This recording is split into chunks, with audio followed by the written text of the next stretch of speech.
Jy kan gerus die sitplekke inneem.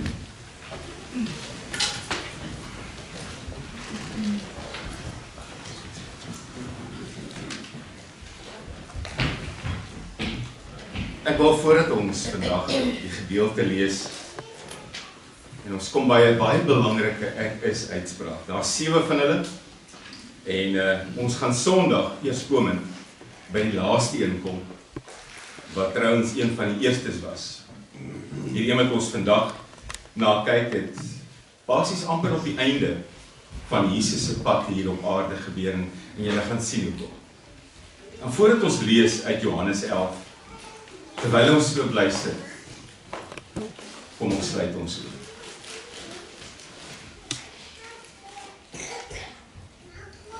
Here, my hele lewe is tyd in U hande. En ek weet U voorsien wonderlik.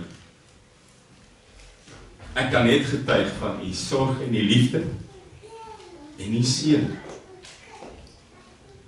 En selfs al gaan ek deur 'n moeilike tyd, Here, selfs al is daar partykeer goed wat my aandag verg, selfs al is daar uitdagings wat my so bietjie skrikkerig maak, weet ek is nooit alleen nie. Nooit. En daarom wil ek U loof en prys, want U het my U eiendom gemaak. Ek behoort aan U. Dit maak alles anders, Here.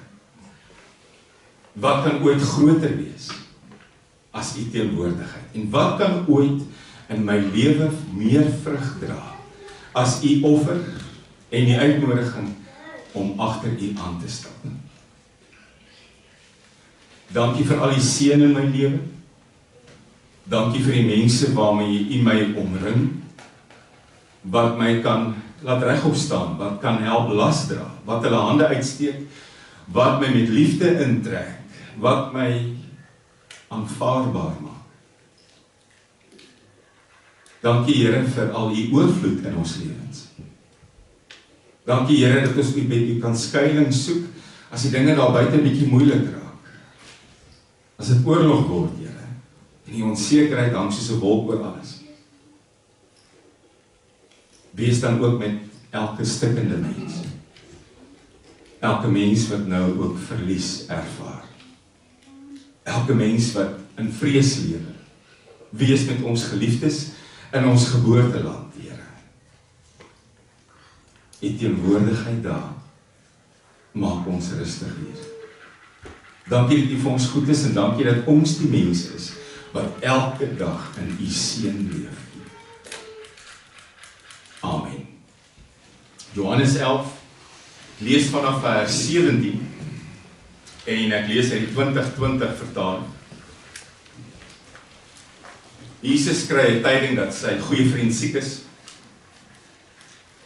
Hy reageer nie dadelik nie.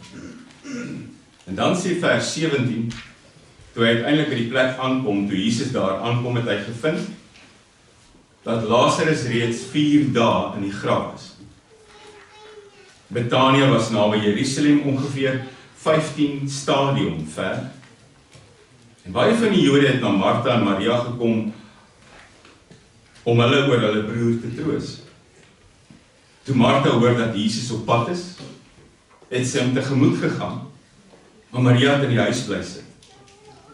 Martha sê toe vir Jesus, Here, as U hier was, sou my broer nie gesterf het nie.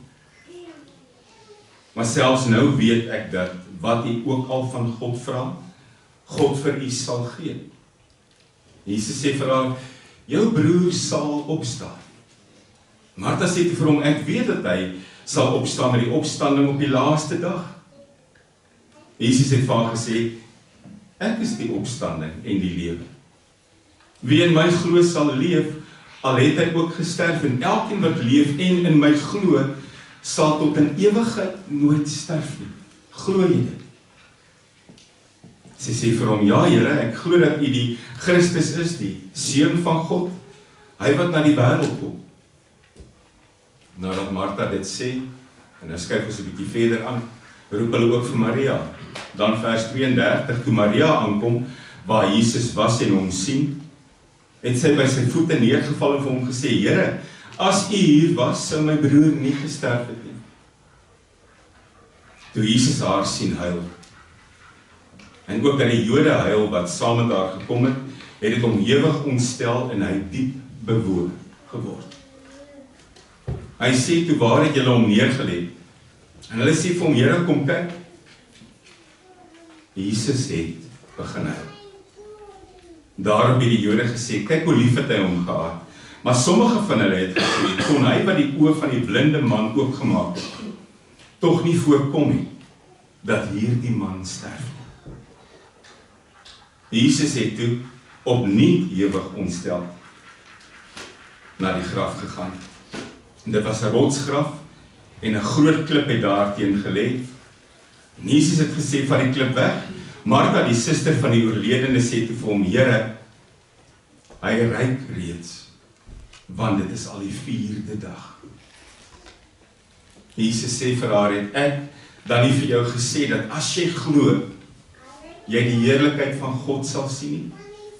Hulle het die klip weggeskuif, Jesus het sy oë opgehef na bo en gesê, Vader, ek dank U dat U my verhoor het. Ek weet dat U my altyd verhoor, want ek het dit gesê ter wille van die skare, wat hier rondom staan, sodat hulle kan glo, dat U my gestuur het. En nadat hy dit gesê het, roep hy met 'n harde stem, Lazarus, kom uit. En die oorledene het uitgekom. En sy voete en hande was met grafdoeke vasgebind, en sy gesig met 'n kopdoek toegedraai.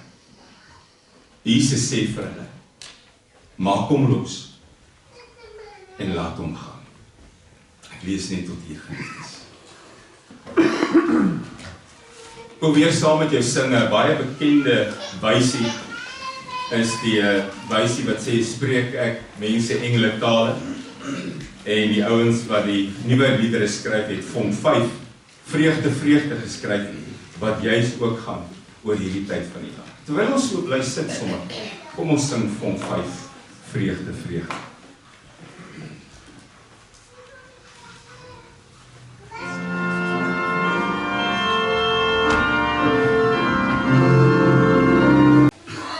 Ek sien ons orgelis stop vinnig.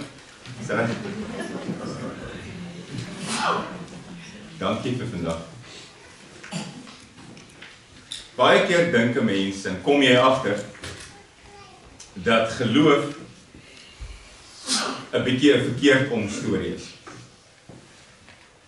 Speel nie lekker saam met die reëls van die wêreld nie. Dit is dikwels heel stroom op as wat die wêreld hier buite dink reg is en goed is. Vat maar Jesus se heel eerste preek. En onthou Jesus se heel eerste preek, bergpredikasie, Matteus 5 was waarop hy sy hele bediening geskoei het. Wat het hy gesê in daai dag? Moeilike goed. Geseënd is die wat sagmoedig is. Geseënd is die wat treur. Geseënd is die wat honger en dors na wat reg is. Geseënd is julle wanneer julle barmhartig is. Geseënd is julle wanneer julle ter wille van my naam beledig word of uitgeskel word of selfs vervolg word, want julle behoort die koninkryk van die hemel. Die wêreld het 'n ander tipe definisie van geseënd wees, is dit nie?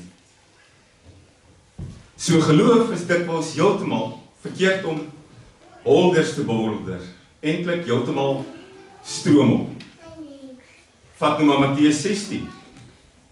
Jesus wat sê, as jy jou lewe ter wille van my verloor, sal jy dit behou. Wie nie hulle lewe vir my verloor nie, wie sy lewe wil behou, sal dit verloor. Nou wil ek vir jou sê, dis nie 'n teks wat goed doen met 'n begrafnis nie. Begrafnisse is seer goed. Dis afskeid, dis pyn. Dis losmaak, losskeur eintlik. Dis om aan te gaan sonder iemand wat jy eintlik nog graag hier wou gehad het. En dan hoor mense hierdie woorde, wie sy lewe ter wille van my verloor, sal dit behou. En dit maak nie altyd sin.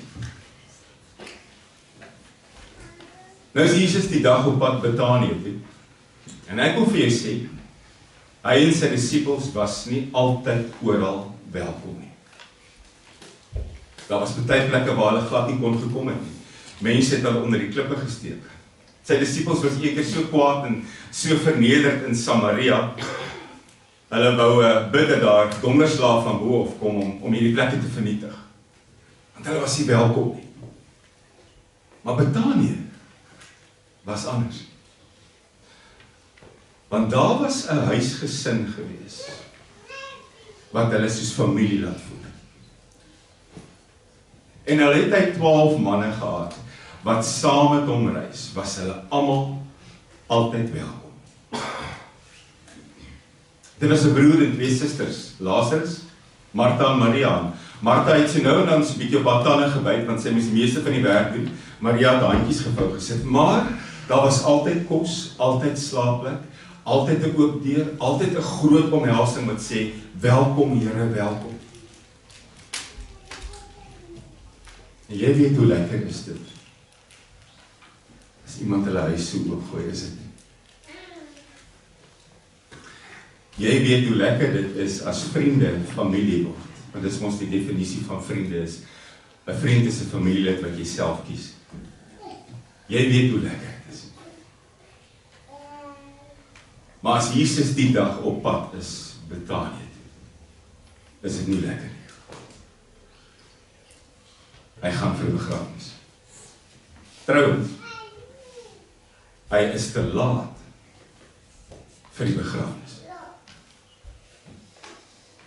Die een vir wie hy eintlik moes gaan, wat 'n ware vriend was, is al 4 dae in die graf.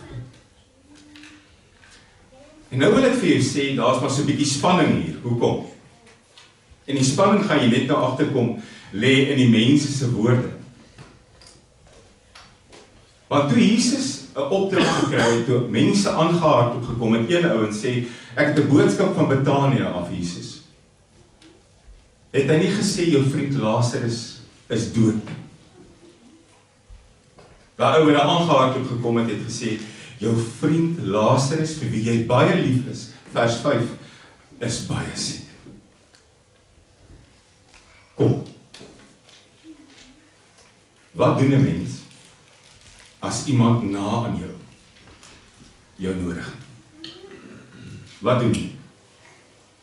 En onthou, Jesus was die Here van nood. As daar nood was, het hy gegaan. As daar 'n spanning was, het hy gegaan. As daar 'n krisis was, iemand soek, het hy gegaan. Hy het alles gelos en gegaan. Wat doen jy as iemand naby aan jou ewe skielik 'n groot krisis? Dis 'n prioriteit. Jy laat staan alles net daar. En jy gaan. Jy maak alles los, jy stop alles waarmee jy besig is. Jy trek jou wortels uit die grond uit en daar gaan jy groet. En op hierdie stadium is Jesus en sy disippels so 40 kilometer van Betanië af. Dit is 2 dagreise ver. Hulle 2 dae gevat om 40 kilometer te doen. As van hulle marathonatlete was dit 5 ure, is dit nie? 2 dae. Jy sou verwag Jesus los net alles hier, hardloop saam met die boodskapper terug en doen hierdie roete in 'n dag en 'n half, want my vriend is siek en hy soek my. Dis nie wat hier gebeur nie. Die woord sê, nadat hy die boodskap gekry het, nadat die boodskapper al terug is, het hy nog 2 dae getalm op 1 plek, nie waar hulle is, voordat hy uiteindelik die pad vat. 2 dae. 2 dae talm, tyd deurbring, terwyl elke minuut eintlik tel. En ek dink sy disippels moes agter hulle hande gepraat het. Hoekom? Want hulle het gedink hulle die rede hoekom hy talm. Punt nommer 1 is nie lekker as 'n vriend siek is nie. Jy wil nie die realiteit sien. Maar die tweede punt, as hulle nou Betanië toe gaan, gaan hy in die leeu se bek instap. Want Betanië was net 'n paar kilos van Jerusalem af. In Jerusalem wou hulle hom op hierdie stadium al doodmaak. So jy gaan nie nou soen nie. Dis die rede hoekom hulle op hierdie stadium 40 km ver sit, ander kant die Jordaan, want die Jode wil hulle al doodmaak. Daarom dink die disippels, Jesus is soos hulle, want hulle is bang. Hulle wil nie nou gaan nie. Jy stap nie in gevaar in en dink niks gaan met jou gebeur nie. So dis hoekom Jesus tel hom, hy wonder, daar's 'n weegskaal in sy lewe, moet ek nou gaan of moet ek bly? Gaan ek, dan is ek betyds vir my vriend, bly ek, dan is ek dalk nie in gevaar nie. Maar dan kom Jesus en hy sê, na 2 dae, kom ons gaan. En die een disipel se naam is Thomas en sê, maar Here, ons het gedink, ons stal hom juis hier, want daar is gevaar, en ons gaan saam met u doodgemaak word, maar kom ons gaan nou maar. Maar dan sê Jesus, kom ons gaan. Lazarus is klaar dood. En vir julle onthaalwe is ek bly, ek was nie daar nie, sodat julle kan glo. Nou kom ek gou, sit jou gou in daai situasie. Jou Here kry opdrag om te gaan, sy vriend is siek, hulle vra hom om te kom, hy tel hom vir 2 dae, praat nie eintlik met julle nie, na 2 dae sê hy, kom ons gaan, die een wat siek was is klaar dood, en ek is bly ek was nie daar nie, sodat julle kan glo. Weet julle wat? Ek dink Jesus se disippels het permanent 'n streep hier gehad, so frons bloot. Permanent. Want ek sê daai dag nie verstaan het. 'n Paar goed wat hy sê. Lazarus is klaar dood en ek is bly ek was nie daar nie, sodat julle kan glo. Daar sit my frons. Maar hier gaan hulle. En hulle is op pad na siek Lazarus toe. En Jesus sê hy is klaar dood, en dan kom hulle daar, en dan kom die disippels agter, maar Jesus was reg. Dis dooie Lazarus wat hulle daar kry. En kom hulle daar aan, is dit ook die boodskap wat op hulle wag, met die spanning. Die eerste suster kom uit, Martha. Maria sit seker weer. En Martha sê, en sy ontmoet hom nog, voordat hy in Betanië kom, Here, as u hier was, het my broer nie gesterf nie. Hoor jy die spanning? Hoor jy die verwyd? Hoor jy die effense knypie in die woorde? As u hier was, Here, het my broer nie gesterf nie. Vers 21, Jesus sou dit vir die tweede keer hoor as die ander suster kom, presies dieselfde woorde, vers 32, Here, as u hier was, het my broer nie gesterf. En dan sê Jesus vir iets wonderliks, hy sê, weet jy wat? Jou broer gaan opstaan. Wat doen Martha? Sy doen wat ons doen met begrafnisse. Ons fokus nie op die hier en nou nie. Ons fokus op die eendag.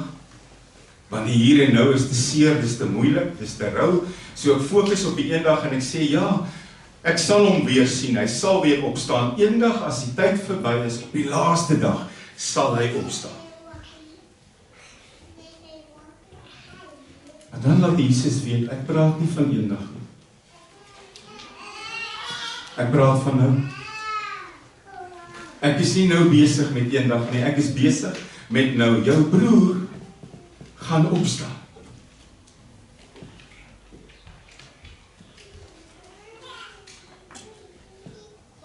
Is moeilik om te fokus op nou, as nou baie seer is. Is moeilik om hierdie woorde te hoor en dit deel te maak van jou lewe, as jou broer al 4 dae in die graf is, en begin ry. Dan vra Jesus vir haar, glo jy dit? Glo jy dit dat ek die opstanding en die lewe is? Glo jy dat ek die opstanding en die lewe is? En al het jy gesterf, sal jy tot in ewigheid leef as jy my glo? Glo jy dit? En dan kom die antwoord. Baie mooi woorde. Ja, ek glo. U is die Messias, u is die gesalfde, u is die gestuurde, u is die seun van God, u is na die aarde toe gestuur. Baie mooi antwoord. Want dit is wat ons het in moeilike tye. Ons het dikwels mooi woorde. Die mense wat deur trauma en krisisse gaan sê dankie vir almal se mooi woorde. Dankie vir jou gebede, dankie vir jou mooi wense, dankie vir jou geloofsbelijdenisse. Dit laat my stil staan, dit dra my deur hierdie ding. Dankie. Maar dat ook mooi woorde. U is die gesalfde. U is die seun van God. U is na die aarde toe gestuur. Wat doen Jesus? Hy wil sien hoe diep glo hierdie vrou. Hy wil hê sy met haar geloof bevestig voordat hy iets doen. Want dis wat Hebreërs 11 vers 1 sê, om te glo is om seker te wees van die dinge waarop ons hoop en oortuig te wees van die dinge wat ons nog nie sien. Hoe diep glo jy, Martha? Hoe diep lê jou geloofsbelijdenis? Nou wil ek vir jou sê, in 'n situasie soos hierdie, kan ek en jy nie eintlik vandag voel wat sy gevoel het nie, want ons weet wat kom, ons ken die Bybel. Maar dink jouself in hierdie oomblik in, as jy nie weet. Iemand sê hy gaan opstaan, maar ons praat nie van eendag nie. Ons praat van nou. Wat sou jy glo? Jy sien, ons sien baie keer siekte as straf. Baie keer sê mense, as jy siek word, is God se manier om jou tot besinning te bring, of dis die bose wat jou aantas, of is God se manier om jou te straf oor goed wat jy verkeerd gedoen het, draai om, draai terug. Dit is so onwaar. En jy sien dit hier. Lazarus, wat teenoor die Here geleef het, wat 'n geliefde was, 'n broer, 'n vriend, word siek. En hy gaan dood. Die oomblik as die Here sê, ek is daar altyd nood. Hy sê, ek is die brood vir die lewe, as die mense honger is. Hy sê, ek is die lig vir die wêreld, as die fariseërs blind is, en in die duisternis vaskyk. Hy sê, ek is jou goeie herder, as die ouens so skape rondwaal. Hy sê, ek is die wingerdstok en julle is die lote, as mense wonder, waar kom hulle krag vandaan om aan te gaan. Hy sê by hierdie begrafnis, ek is die opstanding en die lewe. Nadat Maria met dieselfde vraag uitkom, dieselfde opmerking, as u hier was, sou my broer nie gesterf het nie, word hy bewoon, hy vra om graf toe te gaan. Vers 33, besef mense, sy gemoed skiet vol. En dan die kort vers 35. En Jesus het gehuil. Die ouens wat weet sê, net 2 keer in die Bybel, hierso in die stadium toe hy oor Jerusalem gehuil het. Jesus het gehuil. Dis normaal om te huil, as jy seer het. Is normaal om te huil by die begrafnis, is normaal om te huil, as jy van vooraf moet begin, is normaal om te huil, as jy moet losmaak, as jy moet aangaan. Maar eintlik verstaan 'n mens nie Jesus se trane nie, want hy het ons geweet, wat kom. Dit sê mense, hy het ons geweet wat kom. Hy het geweet wat hy op pad is om te doen. Daar's 'n mooi versie in die Bybel, een versie, Hebreërs 5 vers 7, wat Jesus se hele bediening opsom. As jy een vers soek wat sy hele bediening opsom, Hebreërs 5 vers 7, wat staan daar? Jesus het tydens sy dae op aarde aan God gebede en smekinge geoffer,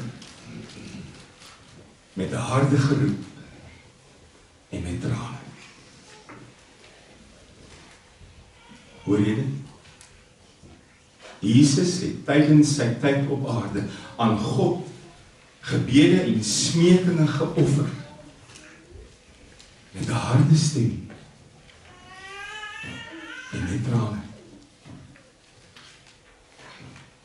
Ek dink dit was 'n bietjie meer as net 2 keer. Hoekom huil Jesus hier? Baie mense sê hy is geraak want sy vriend is dood. Anders sê weer is 'n skuldgevoel, want die Jode sê jy kon 'n blinde genees het, maar jy kan nie jou vriend gehelp het nie. Ander mense sê het waarskynlik gehuil oor al die valshede om hom, want daar's roubeklaars en mense wat hardop huil en eintlik weet hulle nie waaroor dit gaan nie. Miskien sy frustrasie, wie weet. Maar Jesus raak aangedaan. Hoekom? Want hy sien die pyn om hom. Hy ervaar die verlies en die seer in die mense se oë en harte. En dadelik besef 'n mens, dis met my soos daar. Hy weet waardeur ek gaan. Hy ken my. Jesus is nie net die Here van die ewigheid nie, maar ook die Here van elke oomblik. En dan kom die opdrag. Vat die klip weg. Vat die klip weg. Martha staan dadelik nader. Here, stop. Ek dink nie is 'n goeie idee nie. Dis al die 4de dag. En hy ry. Nou kom ek vertel vir julle, die Jode het 'n geloof gehad, dat as iemand doodgaan, dwaal daai persoon se siel nog vir 3 dae rondom die liggaam. 3 dae. Maar die 4de dag vat die siel pad, die oomblik as die liggaam begin ruik, en hy kan nie meer teruggeplaas word nie. Dis wat die Jode geglo het. Verstaan jy nou hoekom Jesus getalle moet? Hoekom hy moes wag? Want hy het gewag dat dit die 4de dag word. Dat elke stukkie hoop verdwyn wat kan verdwyn. En Martha kom sê dit so sommer ook, Here, ons kan nie die klip wegvat nie. Hy ry. Dieselfde Martha wat net nou gesê het, ek glo. Dieselfde Martha wat gesê het, U is die Christus, die gesalfde, die Seun van God, wat aan die wêreld toe gekom het. Dieselfde Martha met 'n stewige geloofsbelijdenis.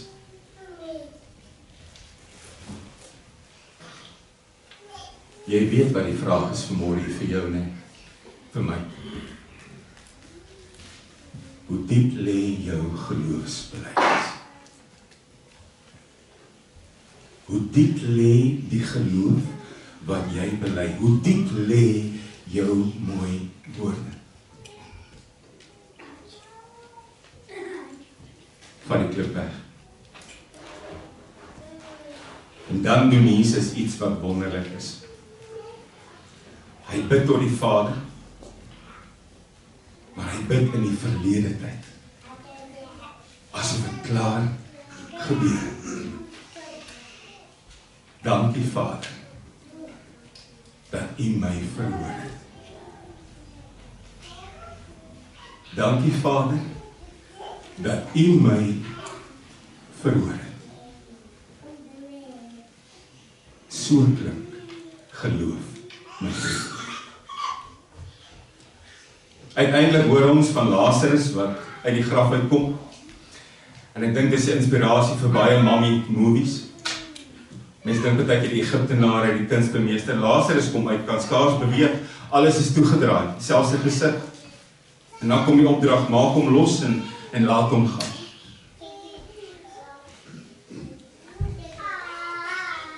Wat natuurlik die dag gebeur. En ek sluit daarmee af.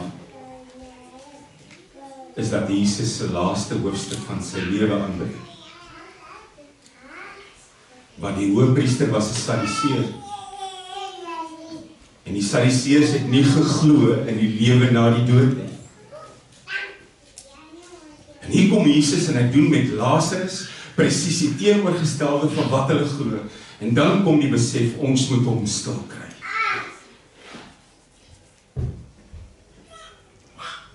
Dis dan ook uiteindelik wat hulle sou doen. Ek sluit af met die vraag wat ek net nou gevra het.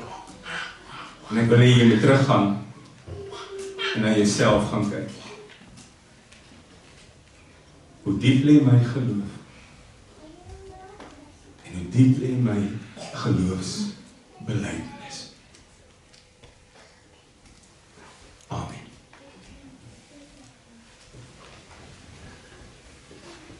Ja, dit is maklik om te sê ek glo. Dit is maklik om te sê wat Maria daai dag gesê het, Martha gesê het. U is die Christus, u is die gesalfde, u is die Seun van God, u het wêreld toe gekom, vir u is alles moontlik. Dit is maklik om dit te sê, Here. Hoe diep lê dit in my hart? Glo dit? En meer nog, Here. Leef ek dit. U het gesê, ek is die opstanding en die lewe, wie in my glo sal nooit sterwe nie, al het hy reeds sy kop neergelê, wie in my glo sal tot in ewigheid lewe. Dankie, Here, dat u vir ons die pad ook gemaak het, met u volmaakte offer. Amen.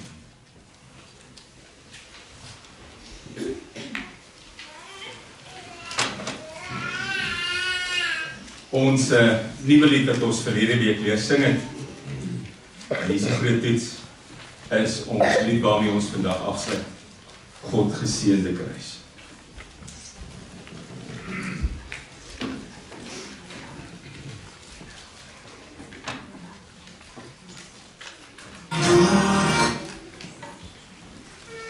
Here en elkeen van u, gaan in vrede, die genade van ons Here Jesus Christus, die liefde van God ons Vader, en die gemeenskap van die Heilige Gees, sal met die elkeen bly wees. Amen.